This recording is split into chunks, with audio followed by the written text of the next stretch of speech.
Praise the Lord. परमेश्वर को हम धन्यवाद देते हैं।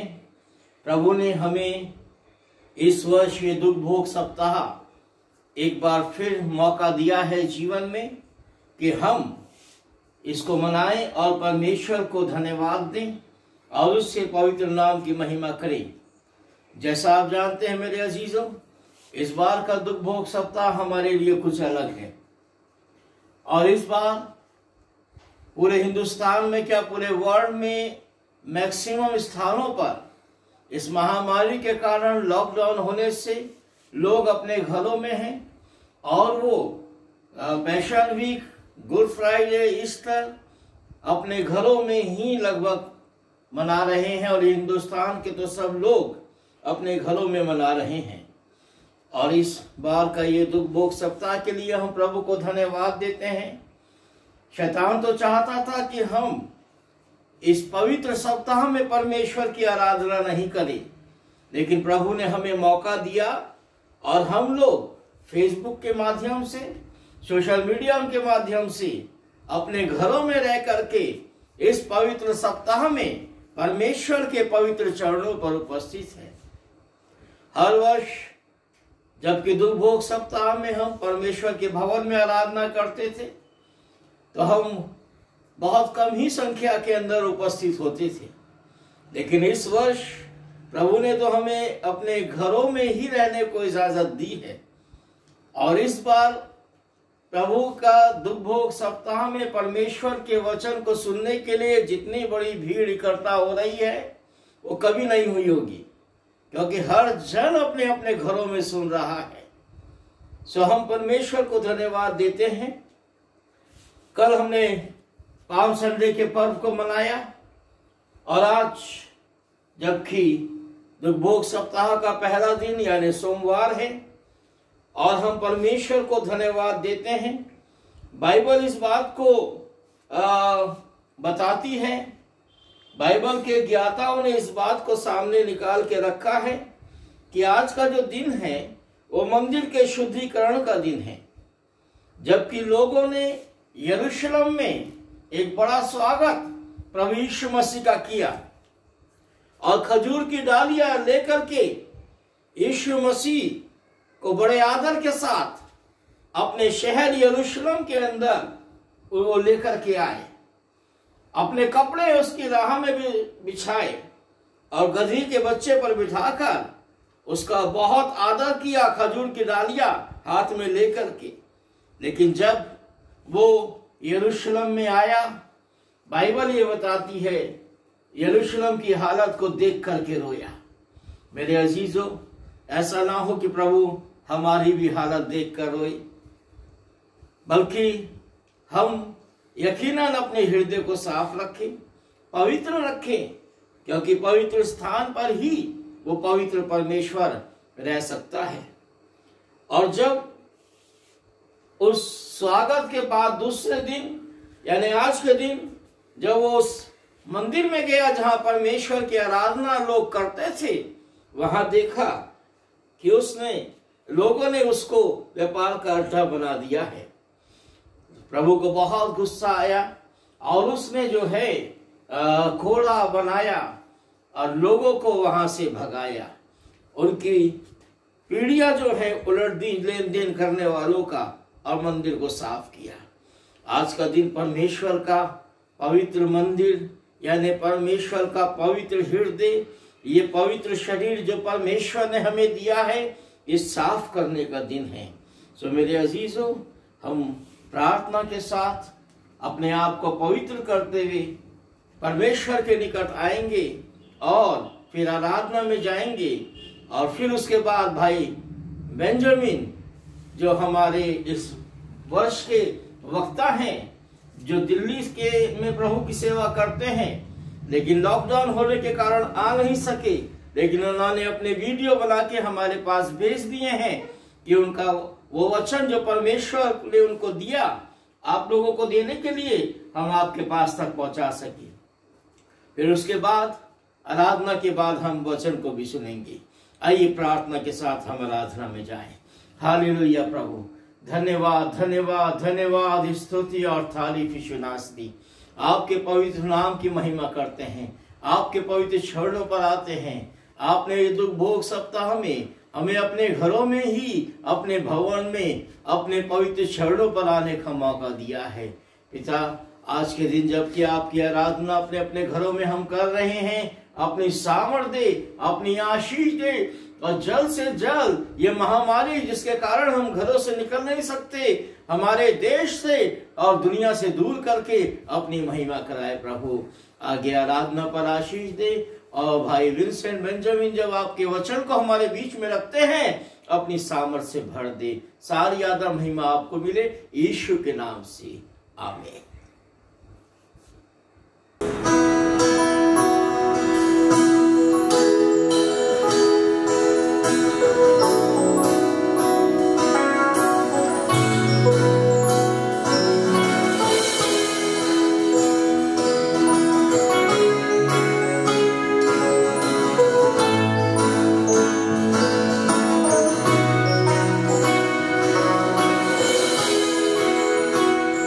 Jesus.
जैसे माता संभालती है वैसे यीशु हमें संभालेगा, चाहे आप किसी भी परिस्थिति में क्यों ना हो, चाहे गिर रहे हो, पर यीशु मसीह अपना हाथ हमें देता है।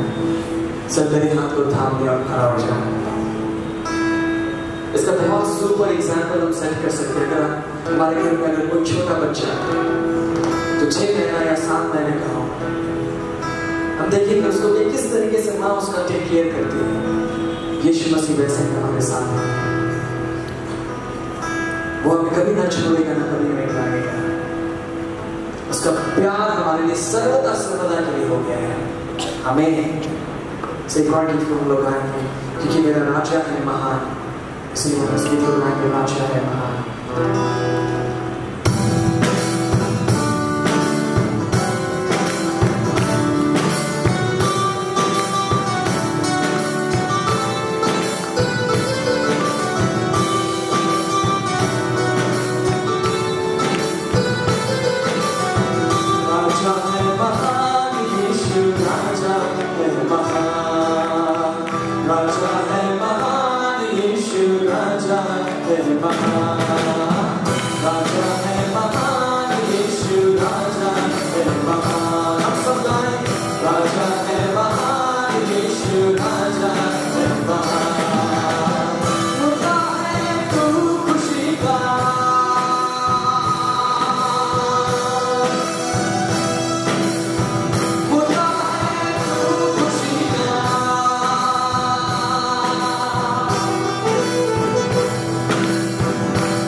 प्रिय भाइयों बहनों, आप सभी को डॉक्टर विंसेंट बेंजामिन की ओर से जय मसीह की। आज पैशन वीक का पहला दिन सोमवार है और कल हमने पाम संडे मनाया और पाम संडे के बाद हम अब एक एक दिन करके गुड फ्राइडे और उसके बाद फिर ईस्टर की ओर बढ़ेंगे। इस दिन के लिए जो पवित्र धर्मशास्त्र से पाठ चुना गया है वो है यशायाह नबी की पुस्तक, उसके 42 अध्याय के 1 से 7 पद तक को, और लूका रचित सुसमाचार उसके 19 अध्याय के 41 से 48 पद तक। और यहाँ पे मैं कुछ अंश छोड़ करके आपके सामने समय की बाध्यता को देखते हुए पढ़ करके सुनाना चाहूँगा। और यशायाह नबी के पुस्तक उसके 42 अध्याय के पहले पद से वचन यूँ कहता है, मेरे दास को देखो जिसे मैं संभाले हुए हूँ, मेरे चुने हुए को जिससे मेरा जी प्रसन्न है। मैंने उस पर अपना आत्मा रखा है, वो जाति जाति के लिए न्याय प्रकट करेगा। न वो चिल्लाएगा, न ऊंचे शब्द से बोलेगा, न सड़क में अपनी वाणी सुनाएगा। कुचले हुए नरकट को ये ना तोड़ेगा, न टिमटिमाती बत्ती को बुझाएगा। वो अब सच्चाई से न्याय चुकाएगा, वो न थकेगा न हियाव छोड़ेगा जब तक वो न्याय पृथ्वी पर स्थिर न करे। और द्वीपों के लोग उसकी व्यवस्था की बाट जोहेंगे। 6 पद से, मुझ यहोवा ने तुझको धर्म से बुला लिया है, मैं तेरा हाथ थाम कर तेरी रक्षा करूंगा। मैं तुझे प्रजा के लिए वाचा और जातियों के लिए प्रकाश ठहराऊंगा कि तू अंधों की आंखें खोले, बंदियों को बंदीगृह से निकाले और जो अंधियारे में बैठे हैं उनको काल कोठरी से निकाले। और आगे हम देखते हैं लूका रचित सुसमाचार उसके 19 अध्याय के 41 से 48 पद को। और वहाँ पे हम जो वचन कहता है और वहाँ पे इस प्रकार से बातें लिखी हैं, जो पूरे 41 से 48 पद को मैं ना पढ़ के पहले और फिर 45 और 46 पद को पढ़ करके आपके सामने सुनाऊंगा। और वो इस प्रकार से है, 41 पद, कि जब वो निकट आया तो नगर को देखकर उस पर रोया। और 45 और 46 पद में वचन में लिखा है कि तब वो मंदिर में जाकर बेचने वालों को बाहर निकालने लगा और उनसे कहा, लिखा है मेरा घर प्रार्थना का घर होगा, परंतु तुमने उसे डाकुओं की खोह बना दिया है। ये परमेश्वर का वचन है और परमेश्वर के वचन के पढ़े सुने जाने पे बहुतायत की आशीष हो। आइए हम प्रार्थना मांगेंगे। प्रभु जी, धन्यवाद देते हैं कि आपने हमको जिंदों की ज़मीन पर रखा और आज का ये दिन दिखाया है कि हम सब इकट्ठे होकर के आपके भवन में जो पवित्र इबादत गाह है प्रभु, हम आपके वचन पे चिंतन मनन करते हैं, उसको सुनते हैं और अपने मनों में उसको उतारने की इच्छा रखते हैं। प्रभु हमारे साथ होइए, हमारी सहायता करिए, क्योंकि आपने हमारे लिए अपने दुख को सहा, उस दुख को उठाया जो मनुष्य के लिए सहने से बाहर था। प्रभु हमारी सहायता करिए कि हम उस दुख को महसूस करें अपने दिलों में और आपके नाम को ऊंचा करें, आपके हमारे वजह से आपके नाम को महिमा मिले। इस कठिन समय में हमारी सहायता करिए। प्रभु यीशु मसीह के नाम से इस प्रार्थना को मांगते हैं, सुनिए और ग्रहण कर लीजिए, आमीन। परमेश्वर का धन्यवाद आज के इस सुंदर दिन के लिए जो हमको देखने को मिला। मेरे प्रियो, बहुत से लोग आज के दिन को नहीं देख पाए। हम सब जानते हैं कि कितना कठिन दौर गुजर रहा है कोरोना वायरस बीमारी के वजह से, और लोगों को घर से निकलने की इजाज़त नहीं है। इसी वजह से हम सब लोग ऑनलाइन या रिकॉर्डेड वीडियोस के माध्यम से अपनी प्रार्थना सभाएं कर रहे हैं। मेरे प्रियो, जैसा कि यशायाह नबी की पुस्तक में अभी पढ़ा गया उसके 42 अध्याय के पहले पद में, और वहां पे पिता पुत्र को दास कह करके संबोधित करता है। वो दास जो सेवक है और जो सबका उद्धार करेगा। प्रभु यीशु मसीह का स्वभाव जो था वो सेवक का स्वभाव था। और मेरे प्रियो, यशायाह नबी की पुस्तक में जो उसके संबंध में लिखी गई है बातें, ये जो बात लिखी गई है यशायाह नबी की पुस्तक में, उसने 4 गीत लिखे सेवकों के लिए। और वो सेवक यशायाह नबी जो थे वो एक पोएट भी थे, लिरिसिस्ट भी थे और कंपोजर भी थे। वो कवि भी थे और गीतकार भी थे और संगीतकार भी थे। और उन्होंने परमेश्वर के लोगों के लिए ये सेवक के संबंध में वर्णन किया कि किस प्रकार का सेवक जो प्रभु यीशु मसीह है वो किस उद्देश्य को पूरा करने के लिए यहाँ पे पृथ्वी पर आया है। सेवक प्रभु यीशु मसीह एक बिल्कुल इनोसेंट व्यक्ति है जो परमेश्वर के ओर से परमेश्वर होकर के यहाँ पे मनुष्यों के बीच में आया। और वो इसलिए आया क्योंकि परमेश्वर ने उसको अपनी आत्मा से अभिषिक्त कर करके भेजा हुआ है। और वो शांत है क्योंकि वो नम्र है, सहनशीलता और आदर योग्य वो है जिसकी हम लोग परस्तिश करते हैं, इबादत करते हैं। वो सच्चाई से न्याय सबका करेगा। वो कभी भी हताश या डिस्करेज नहीं हुआ। उसके जैसे पिता परमेश्वर यहोवा आदम के साथ रहा, पिता हमेशा प्रभु यीशु मसीह के भी साथ रहा।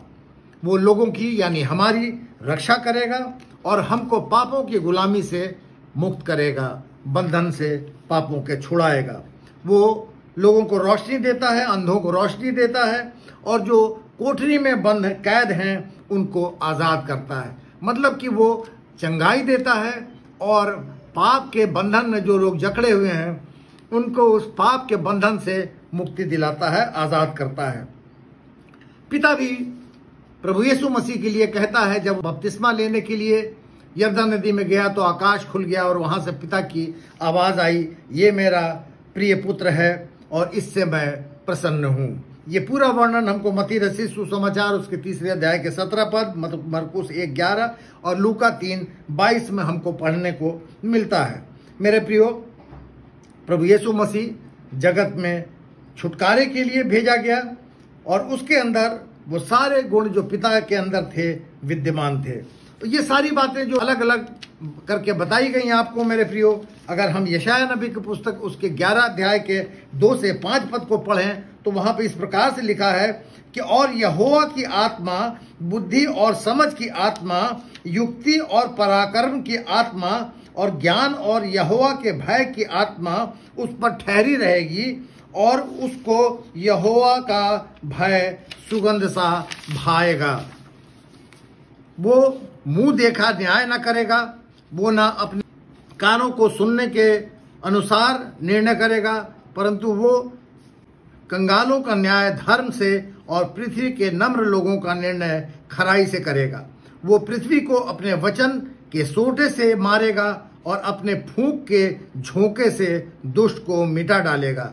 उसकी कटी का फेंटा धर्म और कमर का फेंटा सच्चाई होगी। तो मेरे प्रियो, यीशु मसीह सेवक बनकर के इस पृथ्वी पर आया ताकि वो पापियों का उद्धार कर सके और इस उद्धार को देने के लिए पापियों के उसने अपनी जान क्रूस पर दे दी। ये ऐसा समय है जिस समय हमको अपना इंट्रोस्पेक्शन यानी कि आत्मविश्लेषण करना चाहिए, सोचना चाहिए कि क्या हम पापी हैं। हाँ मेरे प्रियो, हर एक मनुष्य जो इस पृथ्वी पर आया है वो पापी है और इस बात को जानना समझना बहुत ज़रूरी है, क्योंकि हमको कभी भी इस गलतफहमी में नहीं रहना चाहिए कि हमसे कोई पाप नहीं हुआ या हमने कभी कोई पाप नहीं किया। सर जेम्स यंग सिम्पसन जो जिनका जीवन काल 1811 से लेकर के 1870 तक रहा और उन्होंने क्लोरोफॉर्म का प्रयोग एनेस्थीसिया के रूप में करने का किया था आविष्कार। और उनसे एक बार किसी ने पूछा कि आपकी सबसे पहली खोज क्या थी, तो उन्होंने ये जवाब दिया कि पहली खोज मेरी ये थी कि वो पापी हैं और दूसरी खोज उनकी सबसे बड़ी ये थी कि यीशु मसीह पापियों के लिए मरा। तो मेरे प्रियो, अगर हम ये नहीं समझते कि हम पापी हैं तो हम बहुत बड़ी भूल कर रहे हैं और खुद को और दूसरों को भी धोखा दे रहे हैं। एक बार एक प्रभु के सेवक, जिनका पिछला जीवन बहुत ही गलत रहा था, पास्ट उनका सिंफुल लाइफ रही थी, और वो अपनी गवाही देते हुए सिन के ऊपर परमेश्वर का वचन शेयर कर रहे थे। और जब उनका वचन खत्म हुआ तो किसी ने उनसे पूछा कि आप ये बताइए कि पछतावा, रिपेंट करने से पहले आप क्या थे? तो उन्होंने जवाब दिया कि मैं एक पापी था। तो उस व्यक्ति ने फिर दोबारा उनसे सवाल किया कि अब आप क्या हैं? तो उन्होंने जवाब दिया कि अब भी मैं पापी हूं। तो उस व्यक्ति ने कहा कि ये कौन सी बात हुई, इसमें क्या अंतर है? पहले भी आप पापी थे और आज भी आप पापी हैं। तो उनका उत्तर था कि पहले मैं पापी था जो पाप के पीछे भागता था, और आज मैं पापी हूं जो मैं पाप से दूर भागता हूं। तो मेरे प्रियो, आवश्यकता है इस समय, जब प्रभु यीशु मसीह के जीवन के संबंध में, उनके द्वारा उठाए गए कष्टों के संबंध में हम विचार कर रहे हैं, तो हमको भी उन बातों से जो हमको दुष्टता की ओर, पाप की ओर ले जाती हैं, दूर भागना है। अब हम आगे लूका रचित सुसमाचार की ओर आते हैं, जहां पर वचन बताता है और जहां हमने देखा है कि प्रभु यीशु मसीह, कल जब हमने देखा था पाम संडे के दिन, जब प्रभु यीशु मसीह यरूशलेम में प्रवेश कर रहे हैं, आ रहे हैं, तो आने के बाद वो क्या करते हैं? तो पहली बात हमने पाई, जो वचन में अभी पढ़ करके आपको लूका 19 के 41 और से 48 पद को पढ़ के बताया गया। तो प्रभु यीशु मसीह यरूशलेम को देख करके तरस के साथ रोया। प्रभु यीशु मसीह रोया।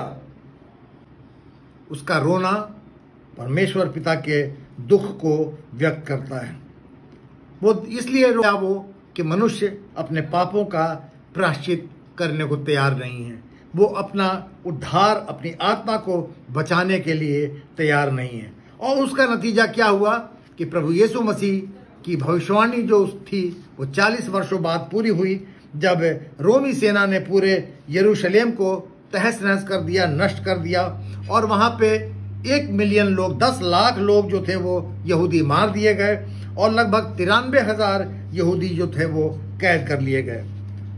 प्रभु यीशु मसीह के अगर हम वचन को पढ़ते हैं तो पाते हैं कि 2 बार उन्होंने मंदिर की सफाई की।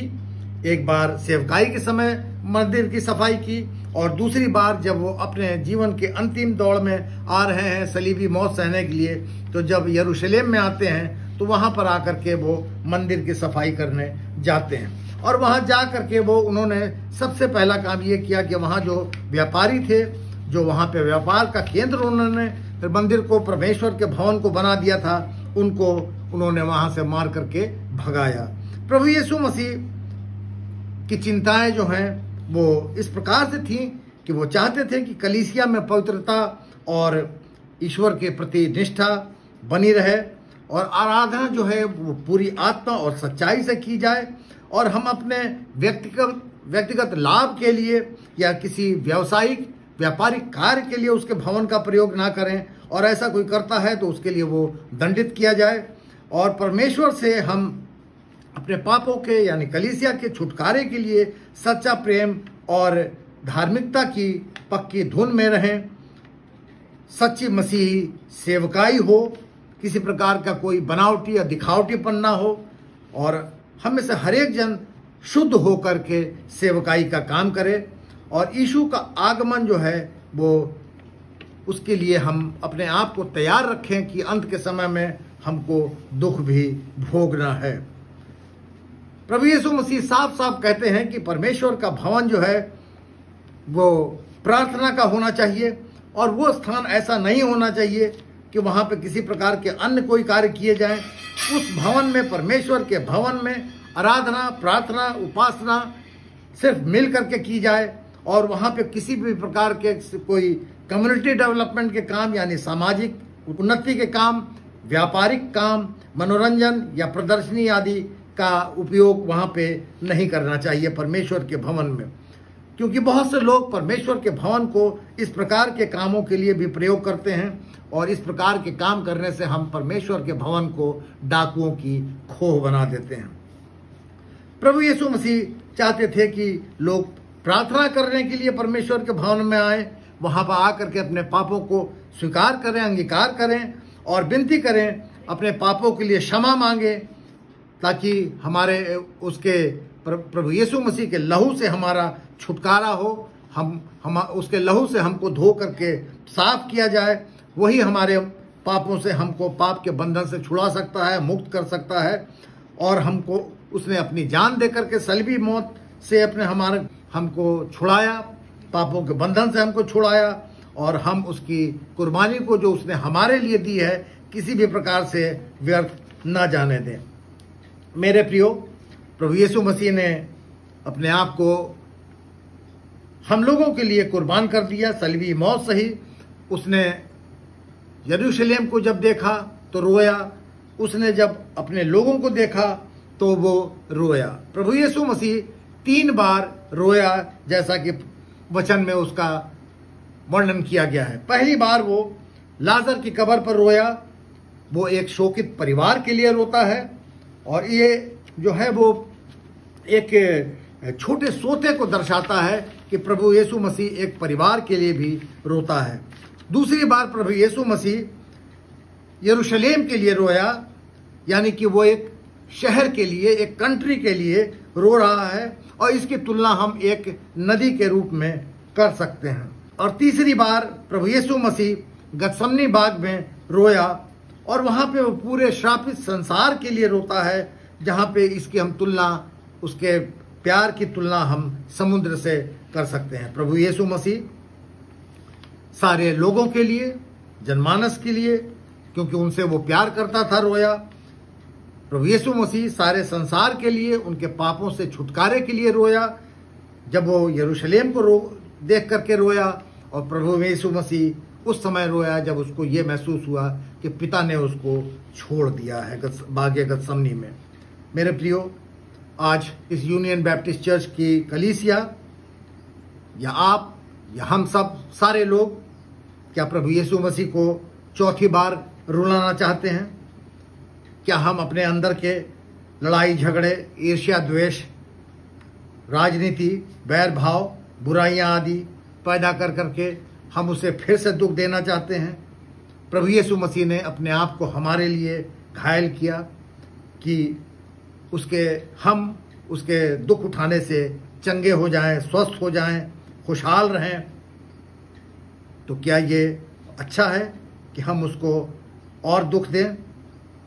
क्योंकि मेरे प्रियो, उसके घावों के द्वारा जो उसने अपने ऊपर हमारे लिए उठाए, उसकी पवित्रता और महत्ता को हमको समझना चाहिए।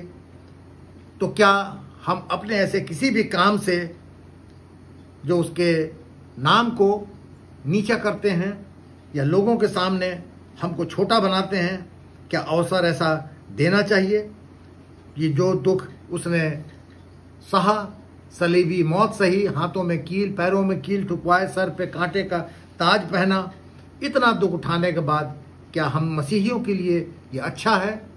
चर्च के लोगों के लिए, हमारे आपके लिए अच्छा है कि हमारा कोई भी काम ऐसा हो जो उसको दुख पहुंचाने वाला हो?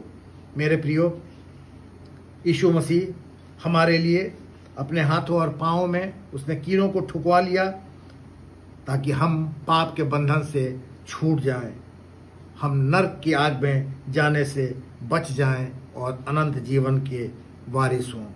यीशु मसीह का धन्यवाद हो, उसके नाम को महिमा मिले। परमेश्वर आपको इस पैशन वीक में बहुतायत की आशीष दे। आमीन।